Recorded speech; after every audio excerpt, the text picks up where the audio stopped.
નમસ્કાર. શ્રી ગણેશાય નમઃ.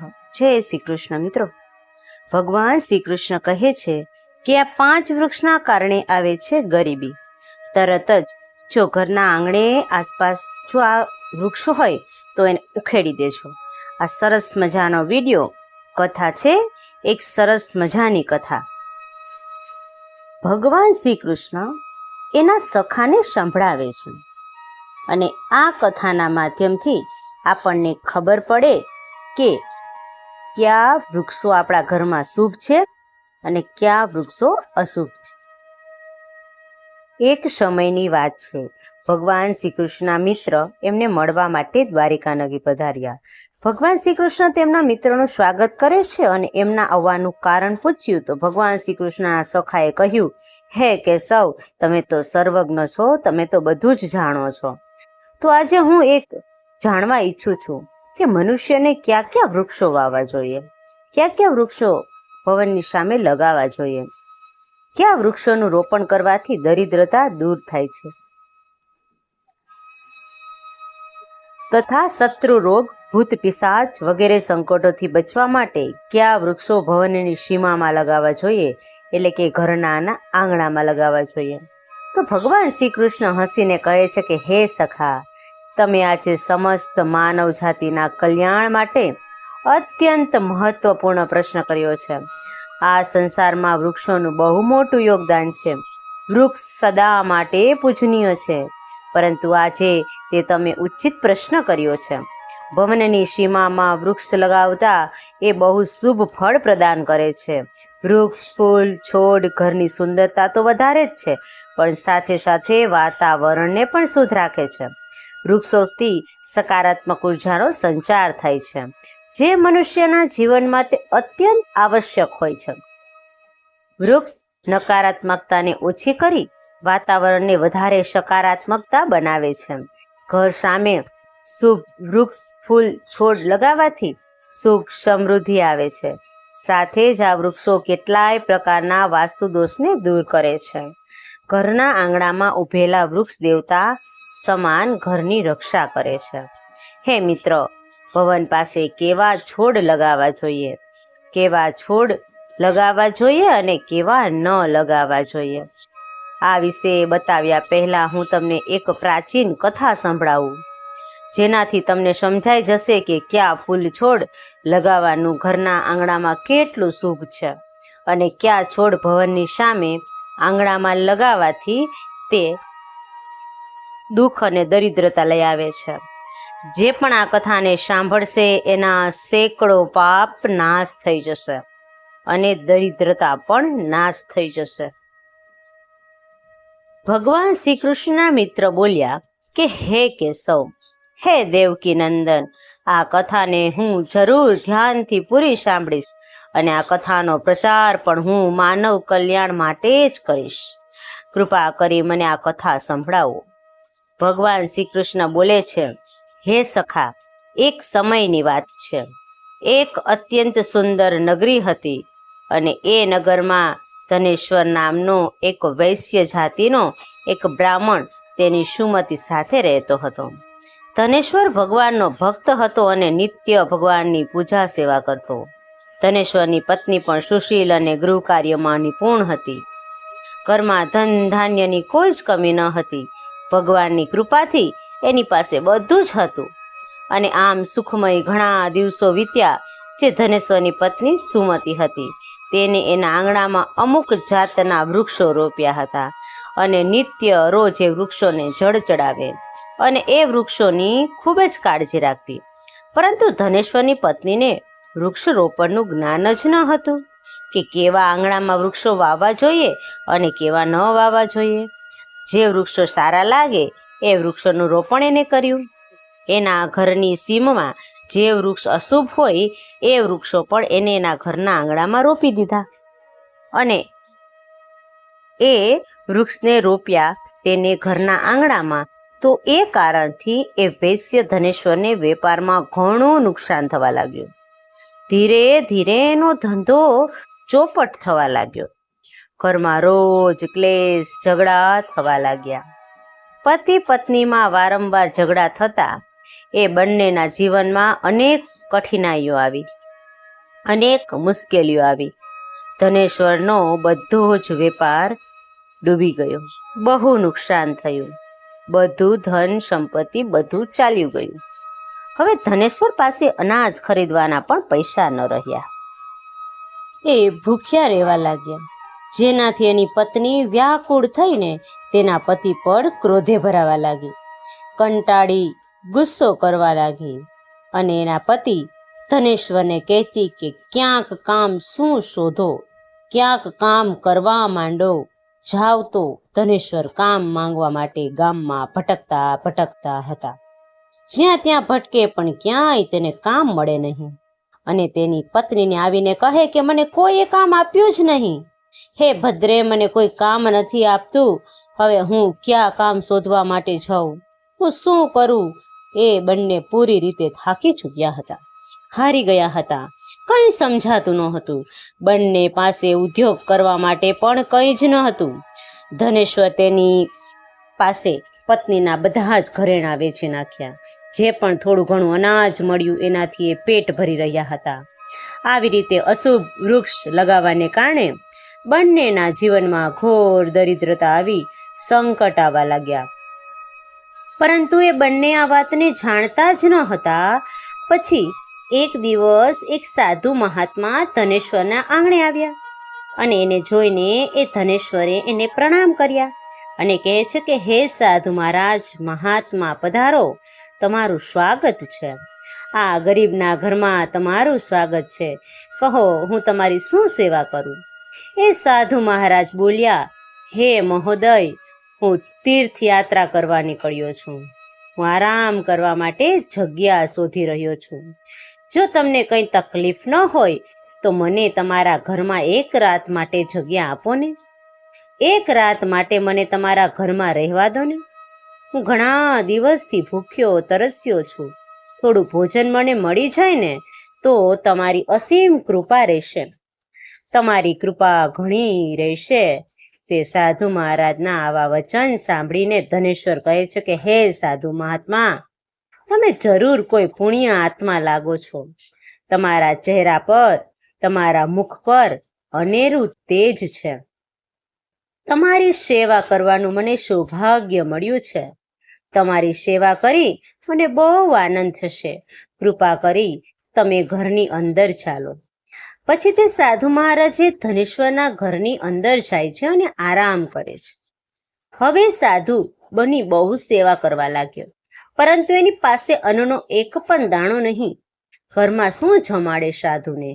એની પત્ની કહે છે કે હે પ્રિયે, આજે જે આપણા ઘરે સાધુ મહાત્મા આવ્યા છે ને, બહુ પુણ્યશાળી દેખાય છે અને બહુ દિવસથી ભૂખ્યા પણ છે. આપણે એના માટે જમવાની વ્યવસ્થા કરવી જોઈએ. હું ગામમાં જઉં છું, કોઈ પાસેથી થોડા પૈસા માગીને લાવું છું. જો કોઈ મને આપે તો પૈસા માગીને આવું.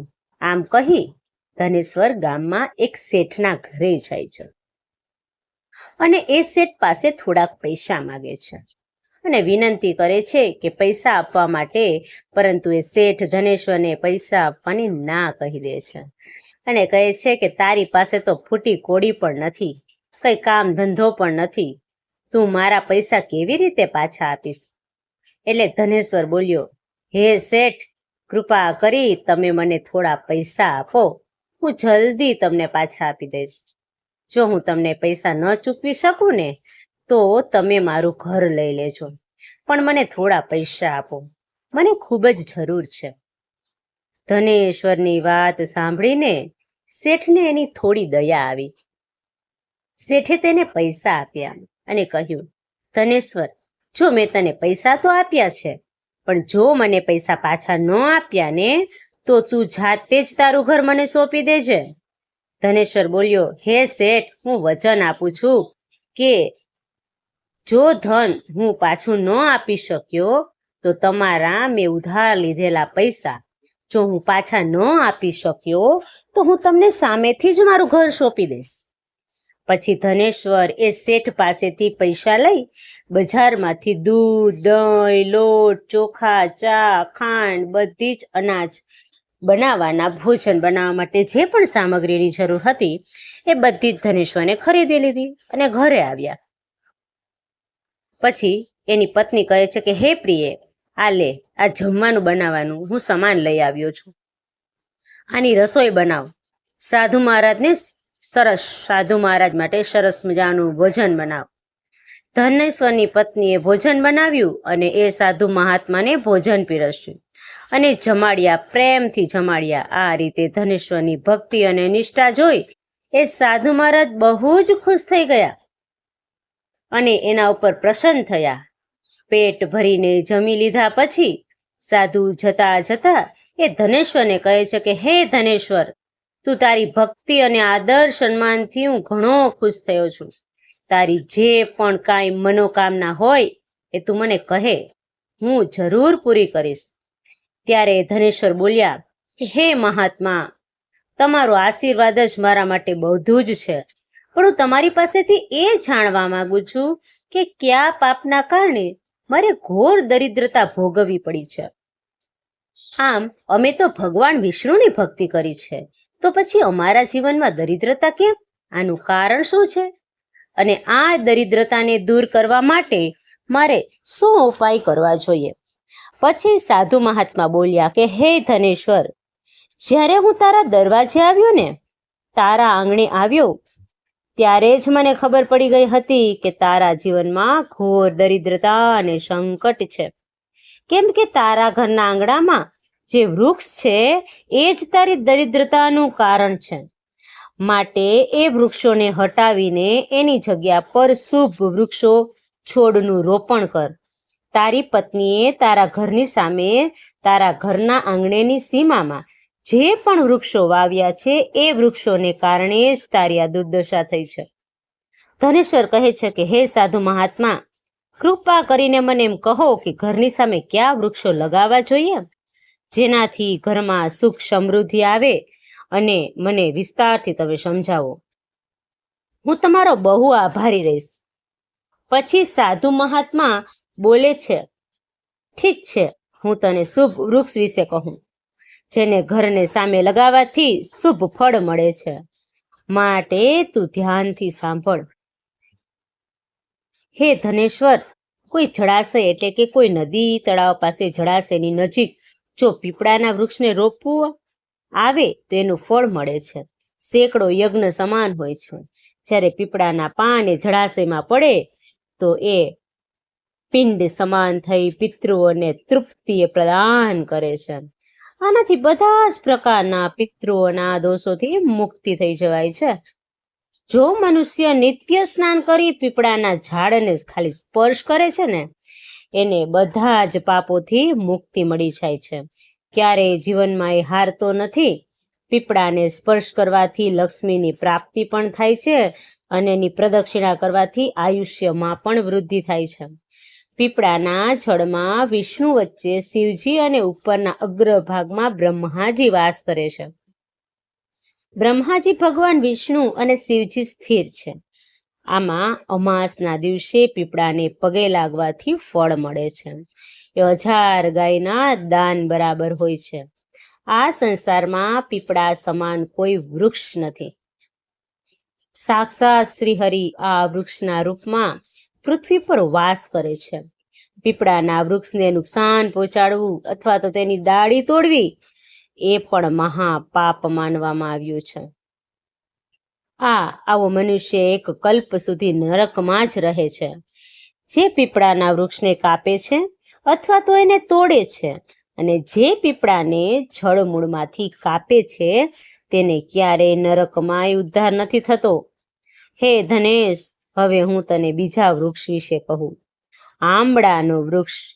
આંબળાનું વૃક્ષ ફળ સમસ્ત લોકોમાં પ્રસિદ્ધ અને પરમ પવિત્ર છે. આંબળાના ઝાડને રોપવાથી સ્ત્રી અને પુરુષ જન્મ અને મૃત્યુના બંધનમાંથી મુક્ત થઈ જાય છે. આ પવિત્ર ફળ ભગવાન વિષ્ણુને અત્યંત પ્રસન્ન કરનારું છે અને શુભ માનવામાં આવ્યું છે. આંબળાને ખાવાથી બધા જ પાપમાંથી મુક્તિ મળે છે. આંબળા ખાવાથી આયુષ્ય પણ વધે છે. આંબળાનું પાણી પીવાથી રોગોનો નાશ પણ થાય છે. અને આંબળાના પાણીમાં મિલાવીને આંબળાના પાણીમાં સ્નાન કરવું જોઈએ. તો એનાથી દરિદ્રતા પણ દૂર થાય છે અને બધા જ પ્રકારના ઐશ્વર્ય પ્રાપ્ત થાય છે. જે ઘરમાં આંબળા સદાય હાજર રહે છે તે ઘરમાં ક્યારેય દૈત્ય રાક્ષસ નથી આવતા. એકાદશીના દિવસે જો આંબળા મળી જાય તો સંસારના બધા જ તીર્થ એના કરતાં પણ વધારે ફળ પ્રાપ્ત થાય છે. બધા તીર્થો કરતાં પણ વધારે ફળ પ્રાપ્ત થાય છે અને માથાના વાળમાં આંબળાનો રસ લગાવનાર ફરી ક્યારેય જન્મ નથી લેતો, તેને મોક્ષ પ્રદાન થાય છે.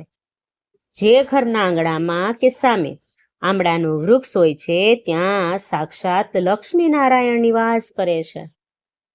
ત્રીજું છે આસોપાલવનું વૃક્ષ, અશોકનું વૃક્ષ. આસોપાલવના વૃક્ષમાં અપ્સરાઓ નિવાસ કરે છે.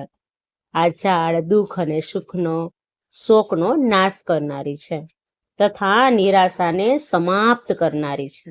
આ વૃક્ષને ઘરની પાસે લગાવવાથી ઘરમાં સુખ શાંતિ બની રહે છે. આસોપાલવનું ઝાડ શીતળતા અને સુંદરતા પ્રદાન કરનારું છે. માં લક્ષ્મીએ જ્યારે દેવી સીતાના રૂપમાં જન્મ લીધો ત્યારે રાવણ દ્વારા હરણ કરાવ્યા બાદ સીતાનો વાસ અશોક વાટિકામાં જ હતો. અશોક વાટિકા એટલે આસોપાલવની વાટિકા. અશોક એટલે આસોપાલવ. આસોપાલવના વૃક્ષે સીતાજીની બહુ સેવા કરી હતી.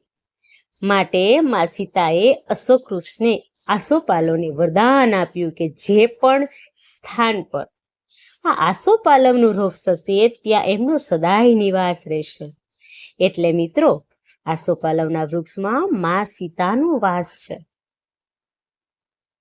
પાકડનું ઝાડ, જે ગુજરાતીમાં આપણે પીપરનું ઝાડ કહીએ છીએ, દરેક મનુષ્યને પીપરનું ઝાડ જરૂર લગાવવું જોઈએ.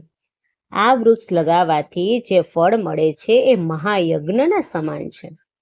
કળિયુગમાં મનુષ્ય યજ્ઞ નથી કરી શકતા, માટે જ એક પીપરનું ઝાડ એને જરૂર લગાવવું જોઈએ. પાંચમું છે લીમડાનું ઝાડ.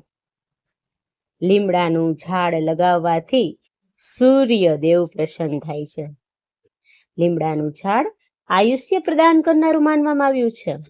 આને ઘરની પાસે લગાવવાથી ઘણા રોગોથી છુટકારો પણ મળે છે. માં લક્ષ્મીને લીમડાના પાન અત્યંત પ્રિય છે, માટે માં લક્ષ્મી લીમડાના વૃક્ષ પાસે જ નિવાસ કરે છે. ઘરની સામે લીમડાનું વૃક્ષ લગાવવાથી ધન સંપત્તિની પણ પ્રાપ્તિ થાય છે. છઠ્ઠું છે જાંબુનું વૃક્ષ. જો કોઈ વ્યક્તિ કન્યા મેળવવાની ઈચ્છા રાખે છે, મતલબ કે જેને દીકરી જોઈએ છે, એને આ જાંબુનું વૃક્ષ જરૂર લગાવવું જોઈએ. ઘરની સામે જાંબુનું ઝાડ હોય છે એના ઘરમાં દીકરીનો જન્મ થાય છે, જે કુળનું ગૌરવ વધારે છે. સાતમું છે બીલીપત્રનું ઝાડ. બીલીપત્રના ઝાડમાં શિવજીનો વાસ છે અને ગુલાબના છોડમાં માં પાર્વતીનો. જો બીલીપત્રની પાસે જ ગુલાબનો છોડ રોપવામાં આવે ને તો શિવ અને પાર્વતીના આશીર્વાદ મળી જાય મિત્રો. અને ઘરમાં ક્યારેય દુઃખ અને દરિદ્રતા આવતી નથી. ઘરમાં ક્યારેય અકાળે મૃત્યુ થતું નથી અને કોઈ સ્ત્રી વિધવા નથી થતી. આઠમું છે નાળિયેરનું ઝાડ. નાળિયેર કોઈ પણ ધાર્મિક અનુષ્ઠાનનું જરૂરી અંગ છે. આ અત્યંત શુભ માનવામાં આવે છે. ઘરના આંગણામાં નારિયેળનું ઝાડ હોવાથી એ ઘરમાં હંમેશા શુભતા આવે છે અને ઘરમાં સભ્યોનું સમાજમાં બહુ માન હોય છે. સુંદર પત્નીની ઈચ્છા રાખનાર વ્યક્તિને દાડમનું ઝાડ છે લગાવવું જોઈએ. કેસુડાનું ઝાડ પણ બ્રહ્મ તેજ પ્રદાન કરે છે, માટે આનું રોપણ જરૂર કરવું જોઈએ. અંકોલનું ઝાડ વંશ વૃદ્ધિ, સંતાનની પ્રાપ્તિ કામના કરનારને અંકોલનું વૃક્ષ જરૂર લગાવવું જોઈએ. જો મનુષ્ય કોઈ બીમારીથી પીડાય છે તો તેને ખેરનું ઝાડ જરૂર લગાવવું જોઈએ.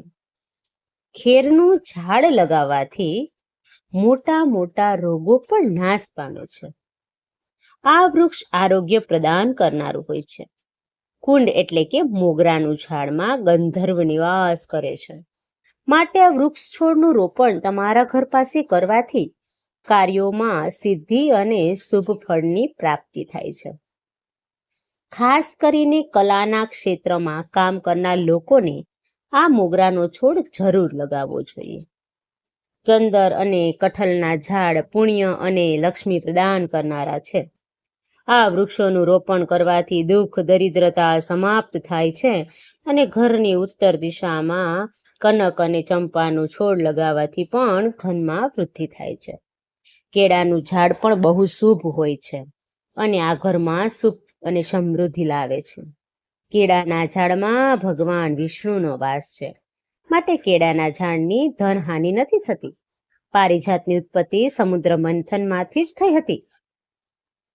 સમુદ્રના મંથનના સમયે પારિજાતનો છોડ એનું એક ઝાડ નીકળ્યું હતું, જેમાં મા લક્ષ્મી પણ સમુદ્રમાંથી જ પ્રગટ થયા.